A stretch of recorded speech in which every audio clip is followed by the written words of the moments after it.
crime em Moçambique. Qual é o impacto destes grupos, gangues internacionais e principalmente do terrorismo, que é o assunto que muito se tem falado? Bom, o crime organizado em geral é um problema sério para a humanidade. É por isso que eu dizia há pouco tempo que para crime transnacional é necessário que haja, portanto, ação transnacional, mas uma ação devida, ponderada, bem feita, coordenada, para por fim. O terrorismo em Moçambique estamos a criar problemas muito sérios, que já criou muito mais. Felizmente agora a situação está a melhorar muito.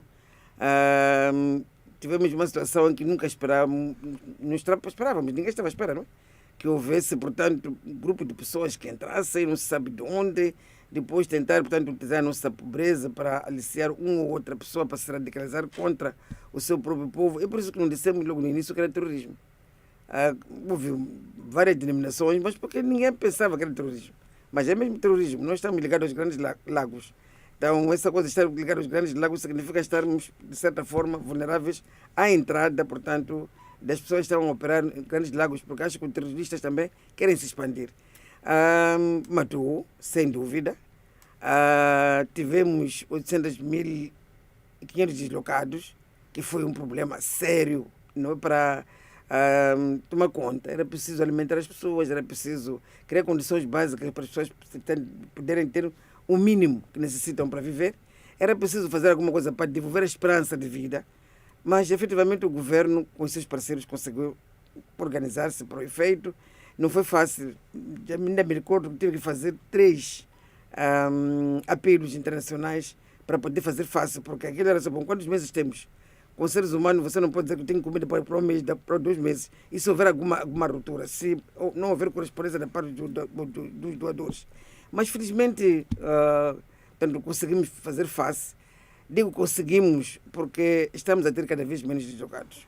A situação mudou, graças ao trabalho das nossas valentes forças de defesa e segurança, com o apoio, como sabe, das forças da SADC e também com o apoio das forças do Ruanda. Esta questão humanitária vai ser o nosso ponto da segunda parte da entrevista, mas o secretário-geral falou hoje de 3 propostas. Primeiro, reforçar a questão da cooperação internacional, reforçar o Estado de Direito, não é verdade?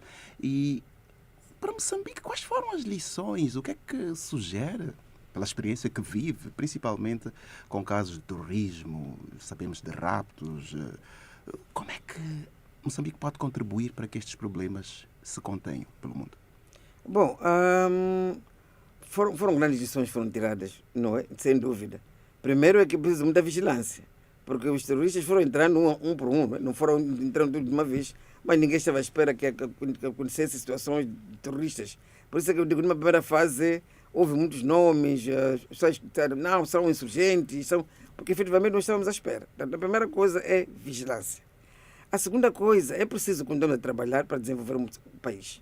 Portanto, a pobreza não está ligada ao terrorismo, é absoluto. Mas os terroristas aproveitam-se das fragilidades que nós temos no campo econômico, sobretudo o desemprego, para alisar os nossos filhos. E nós não queremos que nossos filhos sejam, portanto, instrumentalizados, sejam pessoas que, efetivamente, são usados para se radicalizar contra o seu próprio povo, contra o seu próprio país. Então, uma das coisas que temos que continuar a trabalhar para criar condições para que tenhamos mais emprego, efetivamente, para os nossos filhos poderem trabalhar, mas também em ações de desenvolvimento. Porque nós não temos problemas de índole jurídico para dizer que é porque não há direitos, os direitos dos moçambicanos, os direitos humanos não estão a ser respeitados, ou outro tipo de coisa de direitos não estão a ser consignados. Não me parece que seja isso. Efetivamente também nunca ouvi que de alguém político moçambicano que não é por causa disso, rigorosamente. Não é.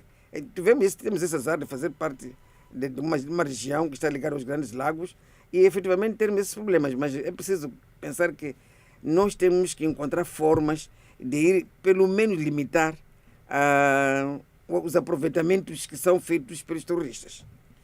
Por um lado. Por outro lado, temos que continuar a trabalhar com os moçambicanos para saber que aquela terra é sagrada. Que mesmo que haja dificuldades, é necessário que trabalhemos, continuamos a trabalhar juntos para eliminar as dificuldades, mas não podemos pensar que quando alguém aparece com algum valor, estou a falar particularmente dos jovens, devemos ceder. Portanto, também é preciso isso. Mas, por outro lado, também, nós estamos a ter a ideia de que é preciso que toda a região, não é, esteja toda ela organizada, mas também coordenada, para evitar que as situações que acontecem possam acontecer.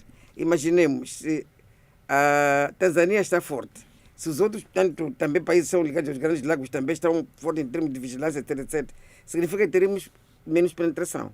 Mas também se nós estivermos mais unidos entre nós e articular ações, como foi dito aqui, e bem dito, de que para combatermos esses crimes transnacionais precisamos de fato ter uma estratégia transnacional, há de ser uma coisa um pouco mais complicada. Por outro lado, é muito difícil ter uma experiência para partilhar em termos de resolução. Por quê? Porque estamos a falar de chefes que não têm rosto, não têm nome. Quando se prende uma pessoa hoje, ele diz que chefe é Tarflano. Quando se prende uma pessoa amanhã, diz que é outra pessoa. Então, é muito difícil. Nós temos tido lideranças que trabalham para efetivamente encontrar soluções quando há problemas internos. Mas quando os problemas vêm de fora é muito complicado. Porque, se me perguntar, eu posso imaginar que aquela zona é rica, portanto, alguma coisa de interesse econômico, posso imaginar várias coisas. Há um estudo a ser feitos, mas não podemos dizer que temos um estudo conclusivo que nos diz que, olha, é por causa de A, B e C que temos terrorismo. Porque ela está em todo o sítio. E há sítios, é verdade que maioritariamente os terroristas gostam de sítios onde há riquezas. Provavelmente para pilhar as riquezas e continuar a fazer as suas ações. Mas não podemos dizer hoje que foi causa fundamental, foi isto. Não. Nós pensamos que é um sistema de terror que se planta no mundo, que se pretende implantar, em que se nós não tivermos uma ação coordenada ao nível das Nações Unidas e ao nível mesmo continental e regional, nós não vamos resolver esse problema. Por exemplo, eu poderia dizer que o terrorismo já está quase a acabar em Moçambique. Mas não, precisamos ter cautela, precisamos de continuar a formar. Precisamos formar as nossas forças de defesa e segurança. Precisamos de continuar a ser vigilantes. Precisamos de continuar a criar condições para que efetivamente nós sejamos um campo fértil. Ministro, falou várias vezes aqui da influência do cenário global e fala-se hoje de crimes cibernéticos que o secretário-geral tanto chamou de Eldorado, não é? É o Eldorado de grupos criminosos. Moçambique já está a pensar nesta tendência, novos crimes que estão a aparecer. Já se está a pensar nesta tendência, há jovens também agora, com muita sede de tecnologia, e a querer antecipar-se a isto. Quer fazer um comentário geral sobre isso? Bom, nós estamos preocupados com a nova tipologia de crimes. Por isso que nós aprovamos a Lei 14/2023, que está preocupado, portanto, em estabelecer, portanto, condições para não só estabelecer os regimes jurídicos, mas também para estabelecer medidas tendentes a prevenir e combater, portanto, o branqueamento de capitais, que tem sido, portanto, um dos problemas. Os terroristas são alimentados por algum dinheiro que vem de algum sítio. E pensamos que, portanto, o branqueamento de capitais pode ser também uma janela que se chama, que é utilizada, mas também estamos preocupados com o combate a tráfico de armas, estamos preocupados com o tráfico de seres humanos, estamos preocupados com o tráfico de drogas. Portanto, é uma série de coisas, de elementos que estamos neste momento a combater. Estamos preocupados, por exemplo, com crimes que aparecem, felizmente, nos últimos tempos, estão a aparecer mesmo, que é de tráfico, como se chama, que é de sequestros. Sequestro em que se exige, portanto, a volta das somas. Essas somas são exigidas para que, seguramente, deve ser para ações terroristas ou para outro tipo de ações negativas ou então ilegais ou então ações criminosas. Também estamos preocupados com coisas como chama, com homicídios que aparecem. Também são crimes que não são normais. Não são coisas que eram normais na nossa sociedade, mas que estão a aparecer, não aparecem na nossa sociedade, mas aparecem, portanto, em vários sítios. Portanto, a nossa ideia é que tem que haver coordenação, tem que haver troca de experiências, tem que haver a partilha de experiência para nós podermos efetivamente atacar esse tipo de problemas. Agora, os crimes cibernéticos já precisam ter instrumentos jurídicos, não tem como fazer. É verdade que pela tipologia de crimes, há de haver sempre uma tendência de as pessoas se escapulirem ou se escaparem, mas efetivamente vamos continuar a trabalhar no quadro jurídico. Ministra, para terminar, vamos falar do evento em que participou. Moçambique recebeu mais de 122 milhões de dólares desde que o CERF foi criado em 2006, 19 milhões de dólares este ano, mas parece que a cada ano estas situações de emergência vão piorando, vão aparecendo com maior frequência. Que experiência que deixou nas Nações Unidas? Primeiro, para que os doadores possam se sentir motivados a contribuir para os outros países, mas depois para que as populações também possam sentir que existe uma vontade de ajudá-las. Bom, os desafios têm estado a ser cada vez mais frequentes, recorrentes, e infelizmente temos tido problemas ligados às mudanças climáticas sérios. Este ano tivemos, portanto, a desgraça de ter, como se chama, o Fred, que entrou, estragou, saiu e voltou para fazer mais estragos.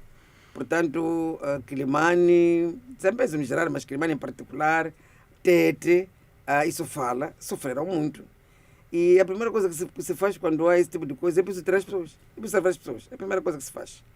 Portanto, temos de ajudar a salvar as pessoas. O dinheiro que temos estudado tem se juntado ao coisa como chamamos os esforços nacionais e também de outros doadores para fazer face.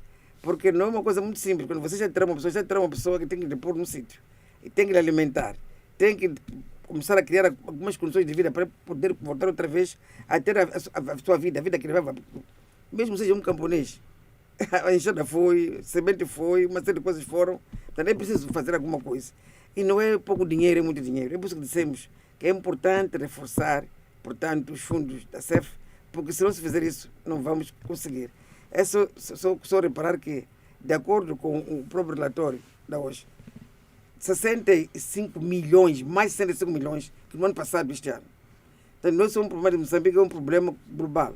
Mas Moçambique tem uma localização, portanto, geográfica, que lhe faz passar por situações de mudanças climáticas, sobretudo, como se chama, cheias, secas, essas coisas também de grande magnitude, como o Fred, etc, ciclones, que não nos deixam em paz.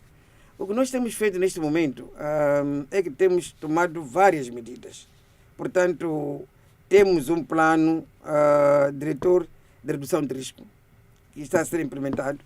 Temos um plano de financiamento, proteção e financiamento, que é importante ter-se. Temos também o Fundo de Gestão de Desastres. Temos também estratégia, portanto, de informação. É preciso que a informação flua. Porque às vezes é muito difícil dizer as populações, não podem ficar aqui. O que nós temos dito, por exemplo, é que não vale a pena as pessoas terem casas definitivas nas regiões de risco. É bom que tenham algumas casas que são casas mais ou menos, não digo precárias, mas não são aquelas casas definitivas, e ter outra casa na zona mais segura. Que é para quando houver algum problema, circula a informação à pessoa, infelizmente não pode levar a produção, mas pode salvar a sua vida, para ir ficar, portanto, num lugar seguro. Isso tem funcionado para evitar mortes, como tínhamos tanto no início dos ciclones. Tanto, as mortes foram se reduzindo, só que neste caso, por exemplo, no caso de Fred, foi também um fenômeno muito estranho, muito forte, mortes, e depois veio 2 vezes assim, provocou 300 mortes, um número muito grande. Mas, efetivamente, nós temos estado a tomar medidas.